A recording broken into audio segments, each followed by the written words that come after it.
हरि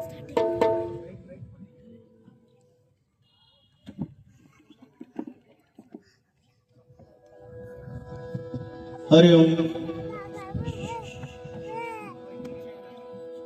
श्री गुरु गणाधिपति नमः।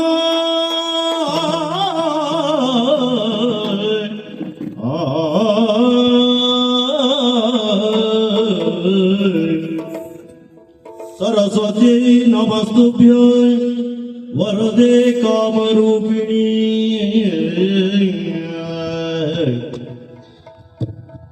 विद्यारम्भं करिष्यामि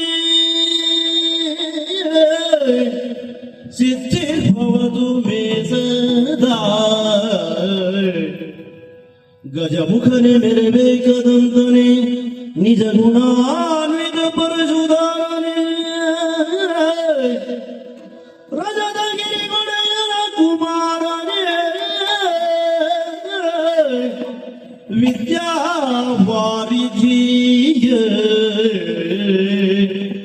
ಅಜನು ಹರಿರುದ್ರಾದಿ ದೇವತೆಗಳು ಸರೆ ಭಜಿಸುವ ರಣವರದ ತ್ರಿಜಗವಂದಿದ ಗಣಪ ಮಾಡುವುದೇ ಮಗೆ ಮದಿಗೆ ಮಂಗಲವ.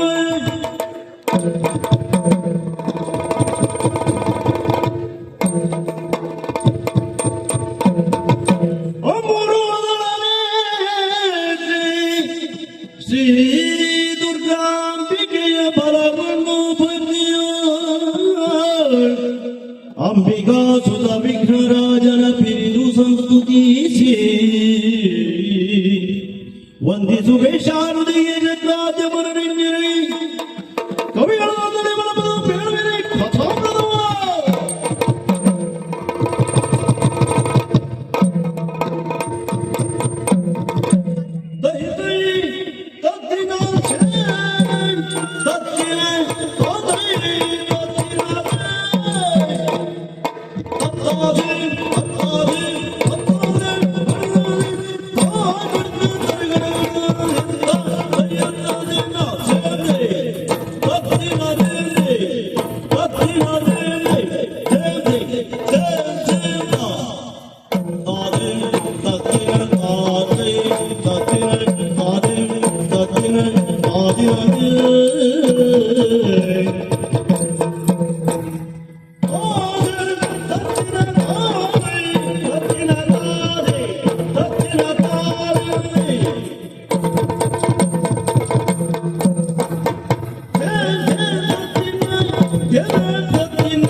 ಆಳುತ್ತಿರುವ ದೊರೆ, ಕೃತವೀರನ ಸುತನಾದ ಕಾರ್ತವೀರ್ಯಾರ್ಜುನ ಎಂದರೆ ನಾನೇ. ಎಂದಿನಂತೆ ಒಡ್ಡೋಲಗವನ್ನು ಕೊಟ್ಟಂತಹ ಸಂದರ್ಭ ಜನರು ಬಂದು ಹೇಳಿದರಲ್ಲ, ನಮ್ಮ ರೈತರು ಬೆಳೆದಂತಹ ಬೆಳೆಯನ್ನೆಲ್ಲ ಕಾಡು ಪ್ರಾಣಿಗಳು ಹಾಳು ಮಾಡುತ್ತಿದ್ದಾವಂತೆ. ಹಾಗಾಗಿ ಅವರ ರಕ್ಷಣೆಗಾಗಿ ನಾವು ಕಾಡಿಗೆ ಮೃಗಬೇಟೆಗೆಂದು ತೆರಳೋಣ. ಆಲಿತು ಮಹಾರಾಜ.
ಪ್ರಪಂಚದ ಅತಿಶ್ರೇಷ್ಠ ಸಾಮ್ರಾಟನೆನಿಸಿಕೊಂಡಿರುವ ನೀನು ಕಾರ್ತವೀರ್ಯ. ಹೌದು ಸ್ವಾಮಿ.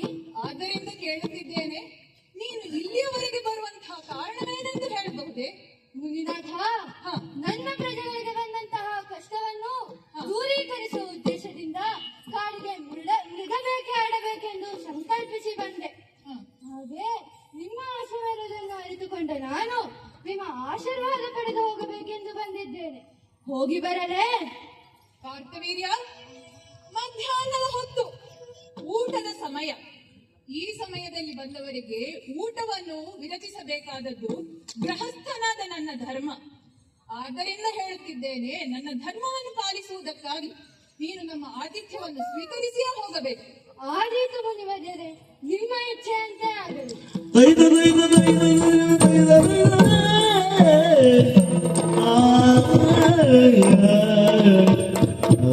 ಶಾಮಲೆ, ಬಂದ ಅತಿಥಿಗಳಿಗೆ ಸರಿಯಾದ ಊಟದ ವ್ಯವಸ್ಥೆಯನ್ನು ಮಾಡಮ್ಮ.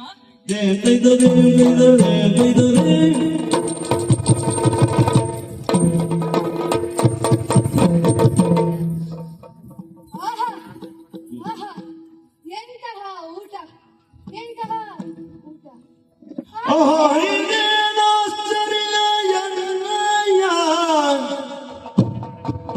ಬಹಳ ಸೈನ್ಯಗೆ ನಿಮಿಷ ಮಾತ್ರದಿ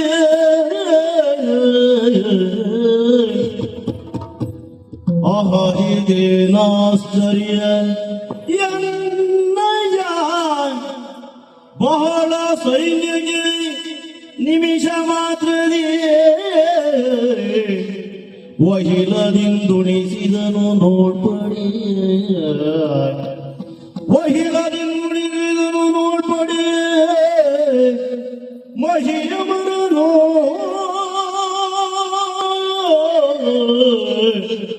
ಆಹಾ,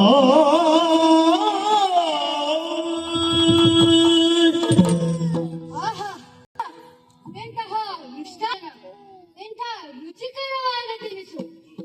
ಆದರೆ ಇದು ಹೇಗೆ ಸಾಧ್ಯವಾಯಿತು? ನನ್ನ ಮನಸ್ಸಿನಲ್ಲಿ ಒಂದು ಪ್ರಶ್ನೆ ಮೂಡಿತಲ್ಲ. ಮುನಿಗಳನ್ನೇ ಕೇಳುತ್ತೇನೆ ಸ್ವಾಮಿ. ಒಂದು ಕುತೂಹಲಕ್ಕೆ ಒಳಗಾದೆ. ಕೇಳುವರ ಸಾರ್. ಇಂತಹ ಆಶ್ರಮದಲ್ಲಿ ನಮ್ಮವರಿಗೆ ಯಾರಿಗೆ ಹೇಗೆ ಬೇಕೋ ಅವರವರ ಅಭಿರುಚಿಗೆ ತಕ್ಕಂತೆ ಅಡುಗೆ ಮಾಡಿ ಬಡಿಸಿದ್ದೀರಿ. ಹಾಗಾಗಿ ಕೇಳುತ್ತಾ ಇದ್ದೇನೆ, ಇದು ಯಾರ ಮಹಿಮೆ?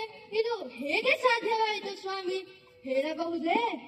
ಜನಪಾಲ, ಇಷ್ಟೊಂದು ಕಡಿಮೆ ಸಮಯದಲ್ಲಿ ಯಾವ ಲೋಪವೂ ಇಲ್ಲದೆ ಇಂಥದ್ದೊಂದು ಊಟ ವಿರಚಿಸಲಾಗಿದೆ ಎಂದಾದರೆ ಇದು ಭೌಮವಾದದ್ದಲ್ಲ, ಇದು ದಿವ್ಯವಾದದ್ದು. ಸುರಪಾಲನಾದಂತಹ ಇಂದ್ರ ಕೊಟ್ಟ ಕಾಮಧೇನುವಿನ ಸಂತಾನ ಶಬಲೆ. ಆದ್ದರಿಂದ ಇದು ನಮ್ಮ ಮಹಿಮೆಯಲ್ಲ, ಶಬಲೆಯ ಮಹಿಮೆ.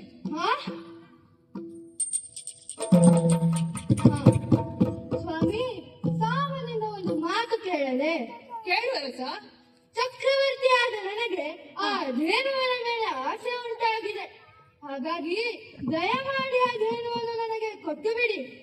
ಕಾರ್ತವೀರ್ಯ, ಯಾವುದೇ ಕಾರಣಕ್ಕೂ ಆ ಧೇನುವನ್ನು ನಾನು ನಿನಗೆ ಕೊಡುವುದಿಲ್ಲ. ಕೊಡುವುದಿಲ್ಲ ಅಂತಾದರೆ ನಾನು ಬಿಡುವುದೂ ಇಲ್ಲ. ನಮ್ಮವರ ಕೋಪವನ್ನು ತ್ಯಜಿಸಿದಕ್ಕಾಗಿ ನೀನು ಇಷ್ಟು ಹೊತ್ತು ನಿಂತು ಮಾತನಾಡಲು ಸಾಧ್ಯವಾಯಿತು. ಅವರೆಲ್ಲಿಯಾದರೂ ಮೊದಲಿನ ಹಾಗೆ ಕೋಪದಲ್ಲಿಯೇ ಇದ್ದದ್ದು ಹೌದಾದರೆ ಇಲ್ಲಿ ಕಥೆಯೇ ಬೇರೆಯಾಗಿರುವುದು. ಹಾಗಾಗಿ ಹೇಳುತ್ತಾ ಇದ್ದೇನೆ, ಈಗಲೇ ಇಲ್ಲಿಂದ ನಡೆ ಮನೆಗೆ. ಓಹೋ, ಹಾಗೋ. ಯಾರಲ್ಲಿ ಆ ಜೇನುವಿನ ಕುತ್ತಿಗೆಗೆ ಹಗ್ಗವನ್ನು ಹಾಕಿ ಎಳೆಯಿರಿ. ಕೊಂಡು ಹೋದರೆ ತಡೆಯೋರು ಯಾರು? ನೋಡುತ್ತೇನೆ.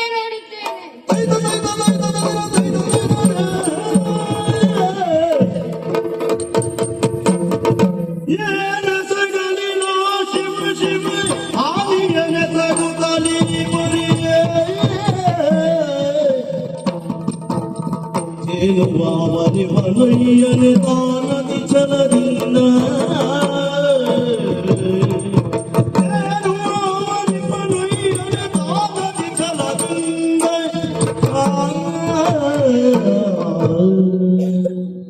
ಅಯ್ಯೋ ಅಯ್ಯೋ, ಇದೇನಾಗಿ ಹೋಯಿತು? ಸ್ವಾಮಿ, ನೀವು ಕೋಪವನ್ನು ತ್ಯಜಿಸಿದಕ್ಕಾಗಿ ಅವನು ಇಂದು ನಮ್ಮ ಧೇನುವನ್ನು ಬಲದಿಂದ ತೆಗೆದುಕೊಂಡು ಹೋಗುತ್ತಿದ್ದಾನೆ. ಮಗ ರಾಮನು ಇಲ್ಲಿ ಇಲ್ಲವಲ್ಲ, ಏನು ಮಾಡುವುದು? ಏನು ಮಾಡುವುದು? ವೇದ ಹೊರಸರಿ ಚಿಂತಕವನಿಗೆ ನಾದರೆ ನೀನು ಚಲನೆ ಬಂದು ವೇದ ಹೋದಾಗಿಲ್ಲ ಪಿಶರಾನ ಪದಕದಲ್ಲಿ ಎಂತೆಂದ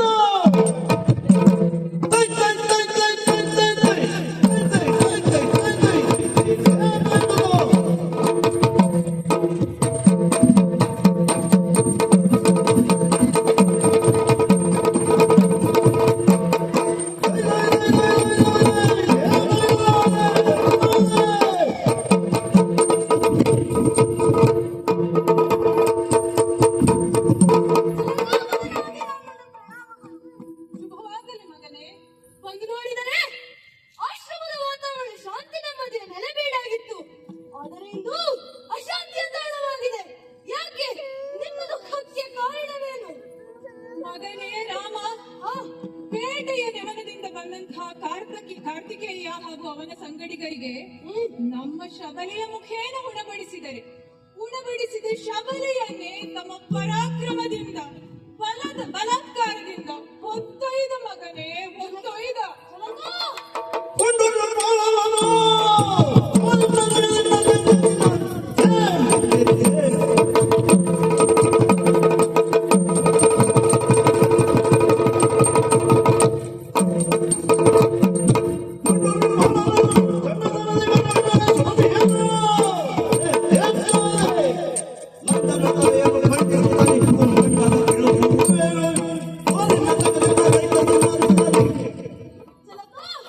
ಚಿಂತಿಸಬೇಡಿ. ಆಶ್ರಮವನ್ನು ರಕ್ಷಣೆ ಮಾಡಬೇಕಾದ ಅರಸ ರಕ್ಷಣೆ ಮಾಡುವುದಕ್ಕಾಗಿ ಮುಂದಾಗಿದ್ದಾನೆ ಅಂತಾದರೆ ತಕ್ಕ ಬುದ್ಧನ್ನು ಅರಿಯುತ್ತೇನೆ. ಕೊಡಿ ಅಪ್ಪಣೆ. ಮಗನೇ, ಸಾಮದಿಂದಲೇ ಮೊದಲು ಕೇಳು. ಅವನು ಕೇಳಲಿಲ್ಲಂತಾದರೆ ಯುದ್ಧವನ್ನು ಮಾಡಿಯಾದರೂ ನಮ್ಮ ಧೇನುವನ್ನು ಬಿಡಿಸಿಕೊಂಡು ಬಾ. ಹೋಗಿ ಬಾ ಮಗನೇ. ಶುಭವಾಗಲಿ. ಆದೀತು. ತನ್ನಿಂದ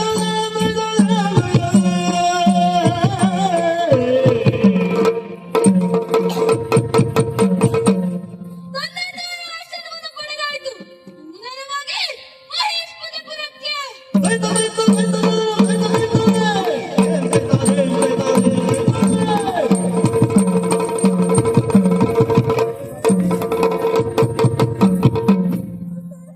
ಬಂದನೆ ಸಿರಿಯರ ತಾನಿಲ್ಲಿಗೆ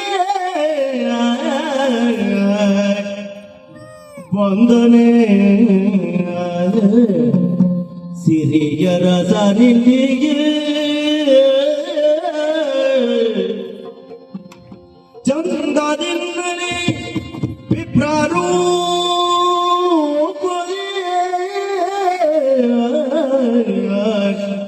ಬಹಳ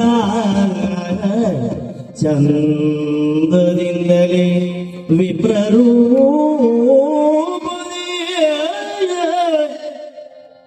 ಹಿಂದೆ ಚಕ್ರ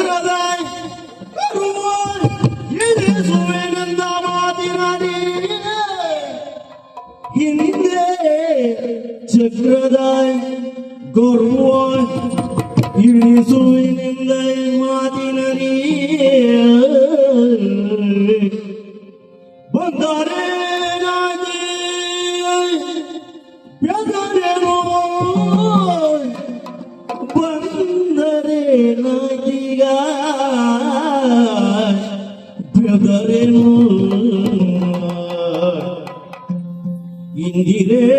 ಇಂದಿರೇಶನ ಪದಕ್ಕೆ ಮಮ ಶಿರ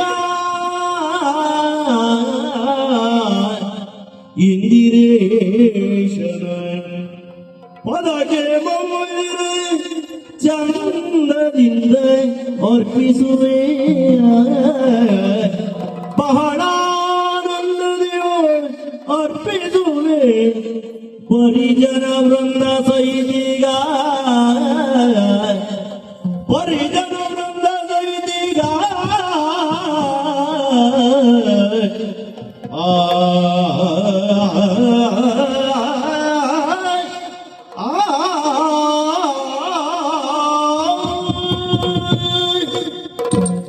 ವಂದನೆ ಸಿರಿಯರಸ, ಬಹಳ ಚಂದದ ವಿಗ್ರಹರೂಪ, ಅವತಾರ ಪುರುಷ, ಪೂರ್ಣ ಕಲೆಯಿಂದ ಕೂಡಿದಂತಹ ಪರಶುರಾಮ ಅವತಾರದಲ್ಲಿ ಬಂದಿದ್ದಾನೆ. ಹಾಗಾದರೆ ಇವ ಯಾರು?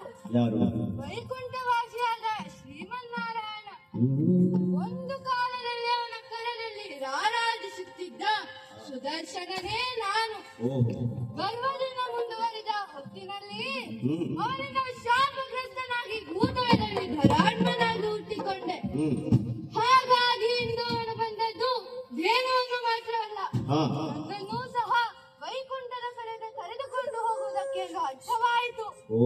ಹಾಗಾಗಿ ನನ್ನ ಜೊತೆ ಇರುವಂತಹ ಕಾಲಾಜ್ಞ, ಶಸ್ತ್ರಜಿತು ಮೊದಲಾದವರನ್ನು ಸೇರಿಸಿಕೊಂಡು ಅವನನ್ನು ಎದುರಿಸುತ್ತೇನೆ.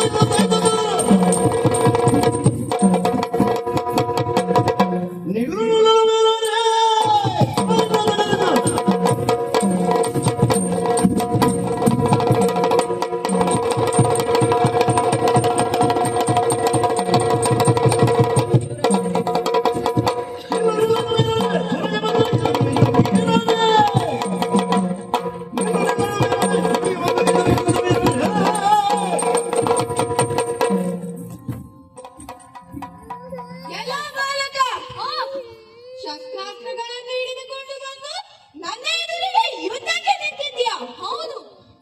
ಒಂದು ಮಾತು ಹೇಳುತ್ತಿದ್ದೇನೆ, ಕೇಳು. ಏನು?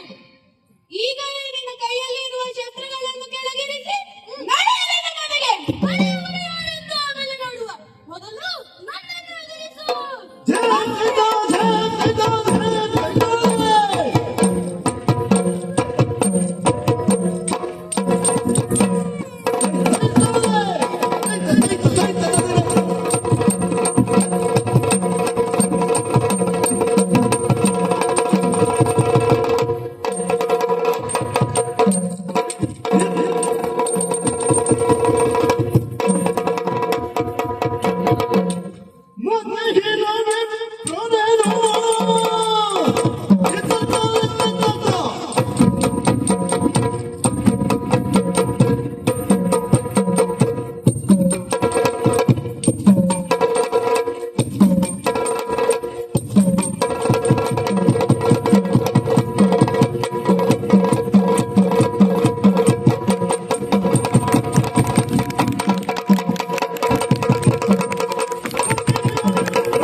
ಕೈಗಳಲ್ಲಿ ಕ್ಷತ್ರಿಯರ ಹಾಗೆ ಶಸ್ತ್ರಾಸ್ತ್ರಗಳನ್ನು ಹಿಡಿದು ಬಂದಿದ್ದೀಯಾ? ಹೌದು. ಸಾಮದಿಂದ ಹೇಳುತ್ತಾ ಇದ್ದೇನೆ, ನಿನಗೆ ಇದೆಲ್ಲ ಬೇಡ. ಸುಮ್ಮನೆ ಬಂದ ಹಾಗೆ ಹಿಂದಕ್ಕೆ ಹೋಗು. ಹಿಂದಕ್ಕೆ ಹೋಗುವವರು ಯಾರು ಎಂದು ಆಮೇಲೆ ನೋಡುವ. ಮೊದಲು ನನ್ನನ್ನು ಎದುರಿಸು.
ಪಾಲಾಗಿರುವ ಕ್ರೂರ ಸಾವಿಲ್ಲದವರಿಂದ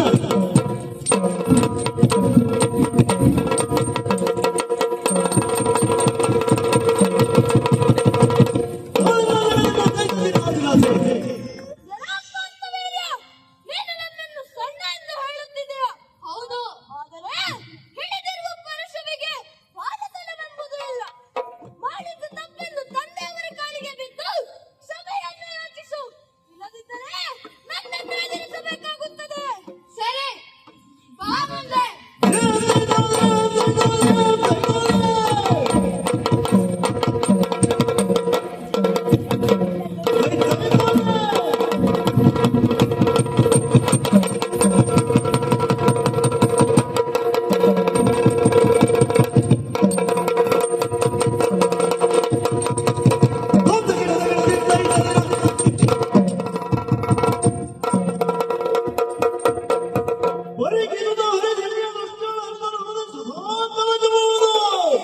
ಇರುವುದೆಂಬ ಬಳಿಕ ನನ್ನ ಬಗ್ಗೆ ವಚನವೇ.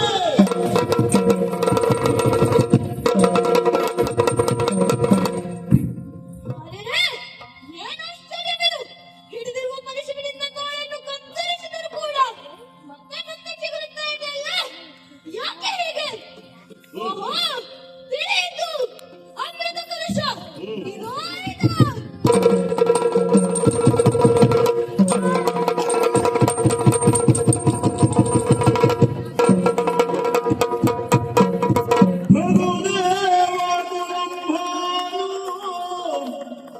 ಸಹಸ್ರ ಬಾಹುರ್ಮಥನ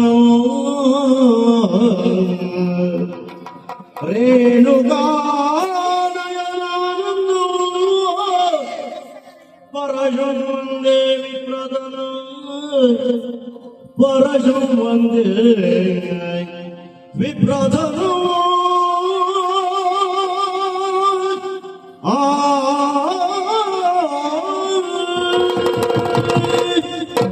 ಮುರಳಿಯ ನಾದವ ಕೇಳಿ ಮನೆ ಮುರಳಿಯ ನಾದವ ಕೇಳಿ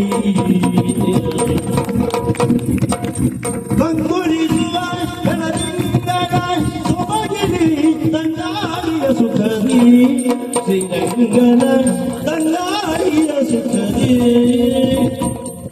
ಚಾಮರಾಜನು ತನ್ನ ಕೋಮಲ ಕರದಲ್ಲಿ ಚಾಮರಾಜನು ತನ್ನ ಕೋಮಲ ಕರದಲ್ಲಿ ಆ ಮುರಳಿಯ ಪಿಡಿಯೇ ಹೃದಯದಲ್ಲಿ ಪ್ರೇಮವು ತುಂಬುವುದು ಹೃದಯದಲ್ಲಿ ಪ್ರೇಮವು ತುಂಬುವುದು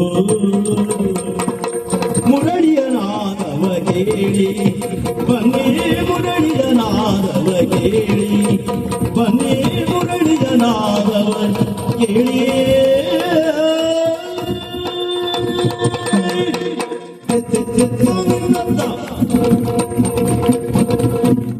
ಪರಶುರಾಮನಾಗಿ ಶಿವ, ಕಾಂತವೀರ್ಯಾರ್ಜುನನಾಗಿ ಆದ್ಯ, ಕಾಲಜ್ಞನಾಗಿ ಆದ್ಯ, ರೇಣುಕೆ ಆಗಿ ಆದ್ಯ ಶ್ರೀವಲ್ಲಿ, ಜಮದಗ್ನಿಯಾಗಿ ಉಮಾದೇವಿ, ಶತ್ರುಜಿತುನಾಗಿ ಪುಣ್ಯ.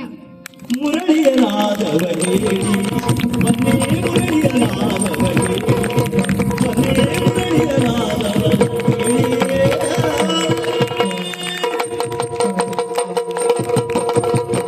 ಮಂಗಳದಲ್ಲಿ ಪುರನಿಲಯೇ ದುರ್ಗಾಂಬಿಕೆ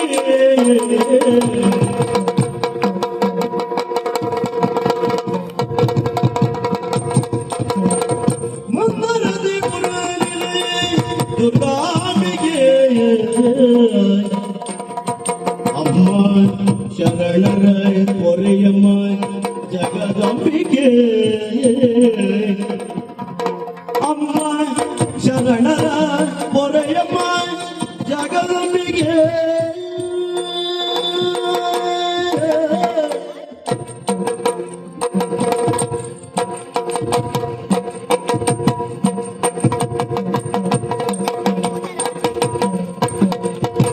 ಹರಮನಸಿಯೇ ನೀನು ಶರಣರ ಪೊರೆಯುವ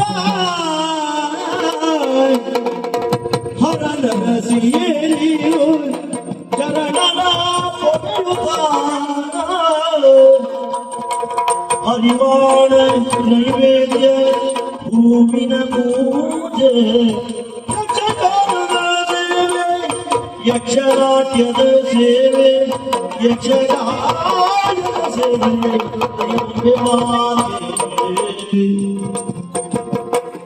ಯಕ್ಷಗಾನದ ಸೇವೆ ಯಕ್ಷನಾಟ್ಯದ ಸೇವೆ ಯಕ್ಷಗಾಯನ ಸೇವೆ ಕೈಗೊಂಬೆ ಮಾತೆ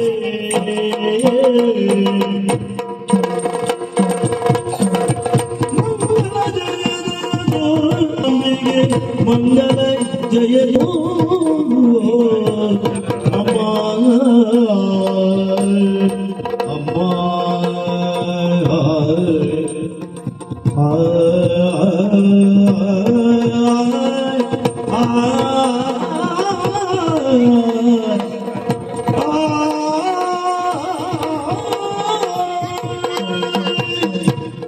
ಅಮ್ಮ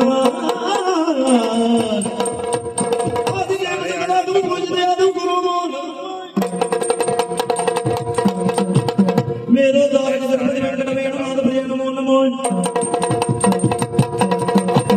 नारायण देव नमो नमो नमो नमो